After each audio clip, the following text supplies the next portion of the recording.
Simplicity में रहिएगा यहाँ पे, कभी दिखावा में मत रहिएगा यहाँ पे। क्या कीजिएगा दिखावा करके? ये संसार की चीजें यहीं रह जाएंगी। यहाँ झगड़ा, लड़ाई, धन दौलत, द्वेष, एक दूसरे को पीछा करना, मतलब किसी को पीछे कर देना, उसको बर्बाद कर देना, ये सब चीजें यहीं रह जाएंगी। हमारे आपके सबके जीवन में एक ऐसी शाम आएगी जिसके बाद कोई सुबह नहीं होगा, फिर याद आएगी तो हमारी अच्छी काम और कोई नहीं।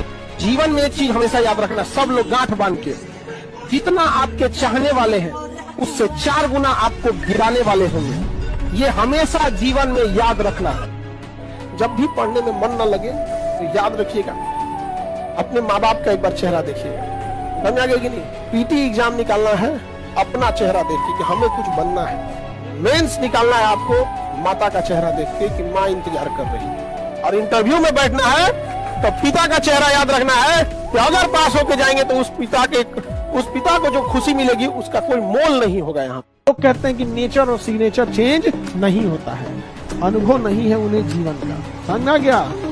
उंगली पे चोट लगेगी ना, सिग्नेचर चेंज हो जाएगा, और जिस दिन दिल पे चोट लगेगी ना, उस दिन नेचर चेंज हो जाएगा। और तुम लोग लड़का लोग ध्यान से पढ़ो, देखो नहीं रीजन समझो, तुम्हारे भरोसे बहुत जिम्मेदारी है, घर द्वार बनाना है, कर्जा चुकाना है, नहीं नौकरी होगा कोई नहीं पूछेगा, इनके लिए तो कोई ना कोई पढ़ ही रहा है। तो दुनिया, समाज, रिश्तेदार, किस्मत, कोई अगर आपके लिए गड्ढा खोद रही है, याद रखिएगा आपको मजबूर कर रही है कि आप छलांग लगाना सीख जाए। तो खोदो गड्ढा, गड्ढा खोदा तो छलांग लगाओ, पैर पकड़ा तो लात चलाओ। संघर्ष से व्यक्ति को कभी नहीं भागना चाहिए, क्योंकि जीवन में जो कभी संघर्ष से परिचित नहीं हुआ, इतिहास गवाह है, वो कभी चर्चित नहीं हुआ। और जिंदगी हो या व्हाट्सएप, लोग हमेशा स्टेटस ही देखते हैं। जीवन में संघर्ष का आना बहुत जरूरी है, क्योंकि फूलों की हिफाजत कांटे ही करते हैं, माली तो बहुत बाद में आता है। और रिकॉर्ड वो तोड़ते हैं जिनके रगों में खून नहीं बल्कि लक्ष्य पाने के लिए जुनून दौड़ता हो। याद रखिएगा, जिस समय आपका किस्मत साथ न दे, समझ जाइएगा कि आपकी मेहनत आपका साथ देगी। किस्मत एक लिफ्ट की तरह होती है, कभी भी धोखा दे सकती है, लेकिन जो मेहनत होती है वो सीढ़ियों की तरह होती है। चढ़ने में तो थकान देगी, लेकिन कभी आपका साथ नहीं छोड़ेगी, आपको अपने मंजिल तक पहुंचाएगी। और बुलंदी पे चढ़ने के बाद आपको घमंड नहीं बल्कि एक सुकून मिलेगा कि मेहनत जरूर की है, लेकिन अपनी मंजिल तक जरूर पहुंचे। प्लानिंग बनाओ कि आपको टाइम कैसे बर्बाद करना है, लेकिन तुम लोग टाइमिंग क्या बनाते हो? पढ़ना कैसे है। अगर मछली ये टाइम टेबल बनाए कि उसे तैरना कैसे है, तब तो हो गया मछली का कल्याण। आप पढ़ने आए हो बाबू, आपका दिन रात यही काम होना चाहिए कि पढ़ाई कर रहे हैं। आपके पास टाइमिंग, इस बात की टाइम टेबल होना चाहिए कि बाहर कब जाना है, फोन पे कब बात करना है, कैसे क्या करना है। आप यकीन मानिएगा, आप ये बर्बाद वाला टाइम एक बार शेड्यूल बना के देखिएगा, फिर समझ में आएगा। हम लोग का भी फिक्स रहता है कि कितने बजे से कितने बजे के बीच में कोचिंग से स्टूडेंट से रिलेटेड प्रॉब्लम सुनना है। उस टाइम पे कुछ भी आ रहा है, हम लोग दूसरे का नहीं सुनेंगे। फिर स्टूडेंट को छोड़ के ऑर्गेनाइजेशन लेवल पे कौन सा प्रॉब्लम सुनना है, उसकी अलग टाइम स्लॉट है। तो आप ये चीजों को जरूर कीजिएगा। बाकी खाली टाइम जब भी मिले तो पढ़ने पे यूटिलाइज। दुनिया में 2 चीज बहुत भारी होती है, एक बाप के कंधे पर बेटे की अर्थी, और दूसरा बस्ता उठाने की उम्र में जब घर की जिम्मेदारियां उठानी पड़ती है, तो उससे भारी दुनिया में कुछ नहीं होता है। तो 2 चीज बहुत मुश्किल होता है। रास्ते में कठिनाई नहीं आ रही है तो आप साधारण व्यक्ति हैं। अगर आपकी जिंदगी में तकलीफ आ रही है, कठिनाई आ रही है, आप समझिए कि आप उस पत्थर से बनाए गए हैं जो भविष्य में मूर्त बनती है, क्योंकि सारे पत्थर को तराश के मूर्त नहीं बनाया जाता। तो जितने लड़के हैं या लड़कियां हैं, अगर लाइफ में मुसीबत आ रही है ना, तो अपने आप को एक बार अकेले में जाके ना कि हम उन पत्थर में से जो भविष्य में मूर्त जरूर बनती है। आपको संघर्ष करना पड़ेगा। और आजकल की यंग जनरेशन में ना ये चीज की कमी होती है, थोड़े से में टूटने लगे। ऐसा नहीं हो सकता। आप कभी किसी चीज से घबराइएगा नहीं।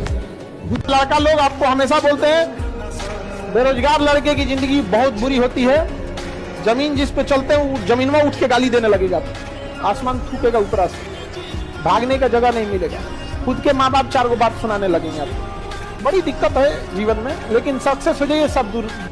जिस एज में ना, उस एज में अभी आपके अंदर अब 2 फाइट चल रही है। एक सक्सेस होना है, जीवन बनाना है, दूसरा ओकरो फंसाना है। अभी आपके हाथ में है आपका करियर बनाना। 1-1.5 साल बाद यह समय निकल चुका रहेगा, कोई काम नहीं आने वाला है। सबसे ज्यादा तकलीफ देखिएगा जो यहाँ से सामान पैक करके वापस जाता है, उसको होता है। उसको एक एक गली याद आता है कि यहाँ हम पढ़ रहे थे, यही गलती किए थे, यहाँ किए थे। अमीर बनने की कोशिश कीजिए, दिखने की नहीं। EMI पे आईफोन लेके घूमने वाले सब क्या जरूरत है भाई? अपने से पूछ के देखो, जितने फेलियोर लोग होते हैं, जितने फेलियोर लोग होंगे, उन्हें शौक बहुत होगा कि हम खा ले, ऐसा कपड़ा पहने, ऐसे रहे। उनको फेल्योर की ये निशानी है यहाँ पर। और वो पहले अपना देखेंगे, खाना नहीं खाए आज, काम कैसे करेंगे, नींद नहीं पूरा हुआ। जितने सक्सेसफुल होंगे वो देखेंगे, वो सबसे ज्यादा प्रायोरिटी अपने काम को देंगे यहाँ पर। जब बड़े हो जाइएगा, जब कमाने लगिएगा ना, उस समय माँ का एहसास होगा। समझ में आ गया कि नहीं? बेटा पूछेगा पापा क्या लाए, पिता पूछेंगे कितना कमाए, पत्नी पूछेगी आज कितना बचाए, माँ पूछेगी कुछ खाए हो कि नहीं खाए। एक बार सक्सेस हो जाओ, लाइफ आपके हिसाब से चलेगी। माँ बाप आपसे पूछ के डिसीजन लेंगे। लेकिन अगर आप कुछ सक्सेस ही नहीं रहेंगे, माँ बाप आपको झेल के लेके चलेंगे, तो फिर आपसे डिसीजन क्यों लेंगे? तो अभी आप लोग एक घर में किस लेवल पे बैठे हैं, बेरोजगार हो, उसके बाद सोचते हो डिसीजन लोग तुमसे लेके पूछे। अरे बेवकूफो, तुमसे डिसीजन जरूर लिया जाएगा, बट उस लायक तो बनो। जिस दिन रिजल्ट हो जाएगा ना, उस दिन बस उस समाज से कहना है कि हमने माफ किया आपको। पुरुषों से थोड़ी सी 5-10 गलतियां होती हैं तो समाज माफ कर देता है, और आप लोगों से एक गलती होगी ना तो मुर्दे भी उठ के खड़े हो जाएंगे ताना देने के लिए। जिंदा को तो बात ही छोड़ दीजिए। यहाँ पर कितना अच्छा लगेगा कि आप लोग जब जॉब लेके जाइएगा और अपने उस ऑफिस में अपने पिता को, माँ को अपनी उस कुर्सी पे बैठाइएगा। यहाँ पर वो दिन के लिए मेहनत कीजिए। जब पढ़ाई का मन न करे ना, तो याद रखिएगा, ये सपना जरूर रखना है कि अपने अधिकारी बन के अपने उस कुर्सी पे किसे बैठाना है, माँ बाप को बैठाना है। समझा गया कि नहीं? क्या भले माँ बाप आपको बचपन में महंगे खिलौने न दिलाए हो, लेकिन माँ बाप जो पसंद आ जाए वो खरीद देना है माँ बाप को। सबसे पहले याद रखिएगा, बड़े लोगों के लिए इमोशन मायने नहीं रखता है, ना ही उनके लिए रिलेशन मायने रखता है। No emotion, no relation, only their interest. दुनिया चाहे खिलाफ हो जाए, अपने आप में एक चीज याद रखिए, जो आपको नहीं पसंद करता है उसे मनाने की कोशिश कभी मत कीजिएगा, आपको कभी पसंद नहीं करेगा। एक बात समझो, दुख ऊपर वाला दिया है, हम हंस के स्वीकार करते हैं, दुख भी वही दिया है। उसको लगता है कि इसे सुख देना चाहिए, उसे लगता है दुख देना चाहिए। जैसे हम आपको पढ़ाते हैं, हमें जब जरूरत लगेगा 2-4 घंटा लगाते भी हैं। अगर दुख ना आए ना, इंसान अपने आप को भगवान समझ बैठेगा। तो सुख दुख जीवन का हिस्सा होता है, लेकिन दुख बहुत पहाड़ लगता है, लेकिन बहुत कुछ सिखा के जाता है और बहुत चेहरों की पहचान भी करा के जाता है। आप अपने रिलेशन में देखिएगा, अपने मोहल्ले में देखिएगा, कुछ महिला या पुरुष ऐसे होंगे जो दिखने में भले सुंदर ना होंगे, लेकिन उनके विचार आपको अच्छे लगेंगे, नहीं ये इंसान अच्छे हैं। तो मनाइए कि ऐसे लोग मिले जीवन में जो दिखने में भले सुंदर ना हो, लेकिन विचारधारा उनकी बहुत सुंदर हो। किसी भी सफलता के पीछे केवल आपकी मेहनत होती है। लात खाने से कोई यूपीएससी निकालता, गली का हर आवारा आज आईएएस बना होता है।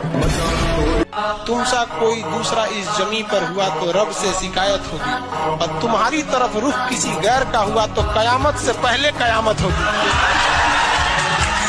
कभी किसी की बुराई वगैरह नहीं कीजिएगा। याद रखिएगा, जो आपको बनाया है वही बिगाड़ सकता है आपको, अदरवाइज में कोई नहीं बिगाड़ सकता आपको। माँ बाप अगर चाहते तो बचपने में बिगाड़ देते आपको, नहीं पालन पोषण करते, ऊपर वाला भेजा है ना, वही बिगाड़ सकता है। बाकी इन लोग के रास्ता रोकने से कुछ नहीं होने वाला है। रात कितनी भी बड़ी क्यों ना हो, सुबह होने से नहीं रोक सकती। ज्यादा सबको समझाने की भी कोशिश मत कीजिएगा, क्योंकि ट्रक का माल टेम्पो में लोड नहीं होता। उतना समझने के लिए भी होना चाहिए, नहीं समझे? दूसरे के जेब में रखा धन और किताब में लिखी विद्या, जरूरत पे आपके काम तो कभी नहीं आएगी। आपके काम आपके जेब का धन और आपके दिमाग में जो है वही आएगी, दूसरे कभी नहीं आ सकता है। अब आप ध्यान करो कि पैसा कमाने का केवल एक रास्ता पढ़ाई है, लेकिन अगर पढ़ाई के बिना पैसा आ भी गया ना तो कंट्रोल नहीं कर पाएंगे, वो सोने की लंका की तरफ बर्बाद हो जाएगा। इसलिए पढ़ाई बहुत जरूरी है। कई लोगों को देखते हैं, ज्ञान देने लगते हैं कि पढ़ लिख के क्या होगा। भाई दुनिया में देखो, अडानी अंबानी भले कुछ हो जाए, लेकिन उनकी कंपनी को पढ़े लिखे लोग ही चलाते हैं। आप अनपढ़ बन के आगे बढ़ जाएंगे तो मालिक कहला जाएंगे, लेकिन कंपनी चलाने की जिम्मेदारी पढ़े लिखे को ही दीजिएगा। खुशनसीब वो है जो टाइम से पहले मैच्योर हो जाए। इस एज में अगर आप मुंह मोड़ लिए, याद रखिएगा दुनिया देखेगी आपको, उस बुलंदी पे जाएगा। लेकिन क्या कीजिएगा, ये एज ही ऐसा। बचपना में किसी से खिलौना छुड़ा सकते, अभी के एज में लाल पीला हरा नहीं छुड़ा। अभी दिखावे की दुनिया में मत रहिएगा, चाहे जितना कामयाब हो जाइए, कामयाब जितना हो जाइए, एकदम शालीनता से रहिए कि आपके बगल वाले आदमी को जब पता चले तो दंग रह जाए, बाप रे बाप इसको तो हम अंडर एस्टिमेट कर रहे थे।